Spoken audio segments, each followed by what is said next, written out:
आज जर बघितलं सोयाबीनचे भाव, कपाशीचे भाव अतिशय कमी आहेत, ते शेतकऱ्याला तिथं परवडत नाही. आणि तुम्ही टिमकी काय वाजवतात, आम्ही 11 लाख क्विंटल टन तिथं सोयाबीन घेतलं. अरे पण 50 लाख बनलं आहे, 40 लाख शेतकऱ्याकडे होतं, त्यात शेतकऱ्याला 3700ला विकलेलं आहे. त्यात शेतकऱ्याचं 4000 कोटीचं नुकसान झाले, ते मात्र तुम्हाला तिथं दिसत नाही. आणि भावांतर योजना तुम्ही आणा जेव्हा आम्ही म्हणतो तेव्हा आमची चेष्टा तुम्ही तिथं करता. हे सगळे मुद्दे आहेत आणि आज बच्चू कडू भाऊ जे विषय घेऊन लढत आहेत ते शेतकऱ्याच्या हिताचे आहेत, म्हणून आम्ही त्यांना आज पाठिंबा देण्यासाठी तिथं चाललेलो आहे. अनेक जण त्यांना भेटी देत आहेत. मनोज जरांगे काल येऊन गेले. ज्या पद्धतीने त्यांची मागणी आहे, गेल्या अनेक दिवसांपासून खरं तर त्यांनी टप्प्याटप्प्याने आंदोलन केलं, आता अन्य त्यागाला बसले. चौथा दिवस. आता सरकार या गोष्टीची दखल घेत नसेल तर सरकारला हे महाग जाणार आहे.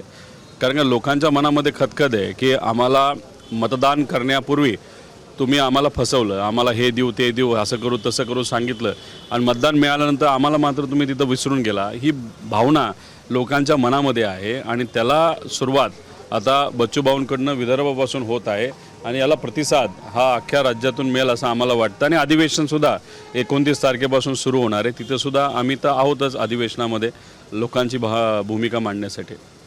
पण ज्या पद्धतीने त्याचे पडसाद इतर ठिकाणी उमटते आहेत,